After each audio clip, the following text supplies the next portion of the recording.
Drama के starting में हमें हारवन नाम की लड़की दिखाई जाती है जो कि सभी की तरह एक नॉर्मल लड़की प्रेडिक्ट करी जा रही थी, जहाँ पे अपनी नॉर्मल जिंदगी को जी रही होती है। इधर भी सीन शिफ्ट हुआ दिखाया जाता है, हमें हारवन एक खूंखार लड़की दिखाई जाती है जो कि अपने प्लान को कंटिन्यू करके एक इंसान का कार्ड चुराने आई हुई होती है। हारवन का मानना यह था कि वो मर्दों की शिकारी है और किसी मर्द को अपने जाल में फंसा सकती है। इस बार अपने प्लान को कंटिन्यू करते हुए उसने एक मर्द को फंसा के कार्ड निकलवा लिया जिसकी उसे जरूरत होती है, लेकिन जैसे उस मर्द को पता चलता है कि उसने उसका कार्ड चुरा लिया है, वो अपने गुंडे को भेजता है हारवन को मरवाने के लिए। लेकिन हारवन ने कच्ची गोलियां नहीं खेली होती है, वो सबको आराम से मार के वहां से निकल जाती है।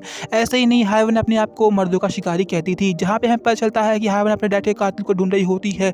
जहाँ पे हमें गैंग का सबसे बड़ा माफिया वीचैन दिखाया जाता है जो कि किसी की बातों में जल्दी कंटिन्यू में नहीं आता है, और वीचैन यहाँ का सबसे बड़ा अंडरवर्ल्ड गैंग है। मतलब कि यहाँ पे सारी गैंग उसी के अंदर चलती है। जहाँ पे हारवन को पक्का करना था कि वीचैन ही उसके डैड को मारा है जिससे वो बदला ले सकती है। इस बात को कंटिन्यू करते हुए वो एक ऑप्शन में जाती है जहाँ पे वीचैन भी आया हुआ होता है काफ़ी बड़ी हाल की बोली लगाने के लिए। जिधर बीच में वीचैन को दिखाया जाता है जो कि बोली को लगा रहा होता है, और यहाँ पे हारवन भी बोली को लगा के बोली को उजा कर रही होती है। वो हारवन का मतलब कि जो हारवन होती है वो वीचैन का ध्यान आकर्षित करने के लिए बोली को सबसे हाई बीट पे लेकर चली जाती है, लेकिन वीचैन ने कच्ची गोलियां नहीं खेली होती है। वो बोली को टॉप पे ले जाके हार को अपने अंदर ले लेता है। इसी के बाद वो हारवन को वो हार गिफ्ट करने के लिए कहता है, लेकिन हारवन ने उस हार को इग्नोर करते हुए कहता है उससे इस बात में कोई भी इंटरेस्ट नहीं है। जिसके बाद हारवन वहाँ चली जाती है, लेकिन अपने कार्ड छोड़कर चली जाती है।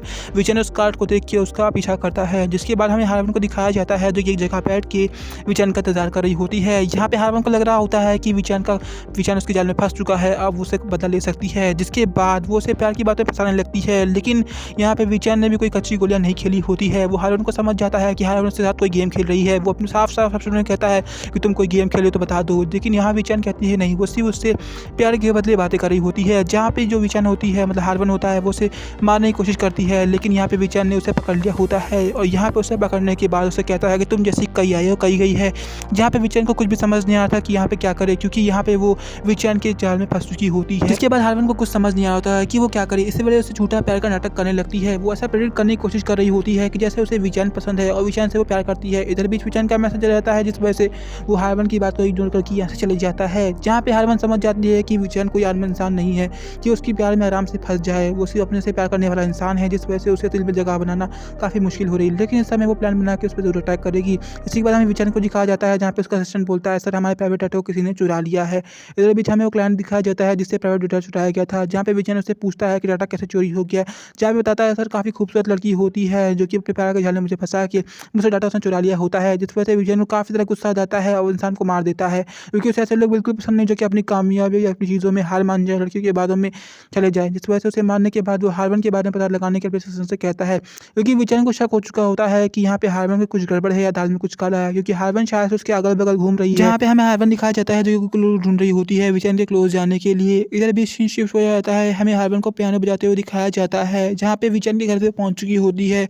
यहाँ पे वो ऐसा शो करने की प्रेडिक्ट करने की कोशिश कर रही होती है कि हारवन ने ऐसा कुछ जान के नहीं किया है, विचैन के सही में प्यार कर दी है, और ये सब ऐसे नेचुरली हो चुका है क्योंकि वो जानती थी कि विचैन को यहाँ पियानो बजाने वाली लड़कियाँ पसंद है। जिसके बाद वो उसे फ्लर्ट करने की कोशिश करती है, लेकिन विचैन समझ रहा होता है कि उसे फ्लर्ट कर रही है। इधर बीच हमें दिखाया जाता है कि यहाँ पे उसे टीचर आ जाती है, मतलब हारवन उसके स्टूडेंट की टीचर बन के आई होती है जो कि विचैन का रिश्तेदार होता है। जिसके बाद हारवन और विचैन आपस में बात कर रहे होते हैं, तभी हमें उनका स्टूडेंट पहुंच जाता है जो कि विचैन का रिश्तेदार होता है। जहाँ पे वो बताता है कि मेरी टीचर है, मुझे आज क्लास सिखाएंगी, मतलब कि आज मुझे पियानो बजाना सिखाएंगी। इधर बीच वो आपस में हाथ पकड़ के जा रहे होते हैं, तभी यहाँ पे विचैन पहुंच के उनका हाथ हटा देता है। जहाँ पे वो दोनों एक दूसरे से बात कर रहे होते हैं, तभी देखती है कि यहाँ पे विचैन के हाथ पे कटा होता है। जहाँ पे हारवन उसके हाथ को पे मरहम लगाने कहती है, लेकिन विचैन से कहता है कि ये छोटा सा मरहम है। जहाँ पे विचैन अपनी बात बताता है कि काफ़ी खूबसूरत लड़की थी जिसने हमारी कंपनी का प्राइवेट डाटा को चुरा लिया है। यहाँ पे जो हारवन होती है उसे शक हो जाता है कि कहीं विचैन के उसके ऊपर शक तो नहीं हो गया है, लेकिन यहाँ पे ऐसी कोई बात नहीं होती है। वो सारी बात को क्लू करने के बाद ख़त्म करने के बाद उसे क्लास पर चली जाती है। इधर बीच हमें विचैन को दिखाया जाता है जो कि उस पर शक की नज़र से देख रहा होता है। जिसके बाद हमें हारवन दिखाई जाती है जो कि उस स्टूडेंट को पढ़ा रही होती है, लेकिन यहाँ पर जो स्टूडेंट होता है वो कुछ और नहीं, वो विचैन से ही हारवन से प्यार करके बैठता है, मतलब उसे हारवन से प्यार हो चुका होता है। दरअसल वो कई सालों से उससे प्यार करता था और इसमें कॉलेज पहुंच के उसे प्रपोज करना चाह रहा होता है। इधर बीच हमें विचैन को दिखाया जाता है जो कि हारवन की सारी इन्वेस्टिगेशन को पता लगाता है, जहाँ पे उसे पता चलता है कि हारवन एक अच्छी लड़की है जो कि स्कूल में पढ़ा के अच्छे ग्रेड पा के ही अपनी सफलता को प्राप्त किया है। लेकिन यहाँ पे उसके डाटा कोई बैकग्राउंड नहीं पता चलता है, जिस वजह से विचैन उसके बारे में कोई जानकारी नहीं जान पाता है। लेकिन यहाँ पे ट्विस्ट होता है, काफ़ी इंटरेस्टिंग मजेदार होता है। लेकिन आपकी स्टोरी देखने के लिए आपको कमेंट सेक्शन में पार्ट 2 लिखना पड़ेगा। आगे की स्टोरी देखने के लिए जरूर कमेंट सेक्शन में पार्ट 2 लिखिएगा। Thank you watching this video.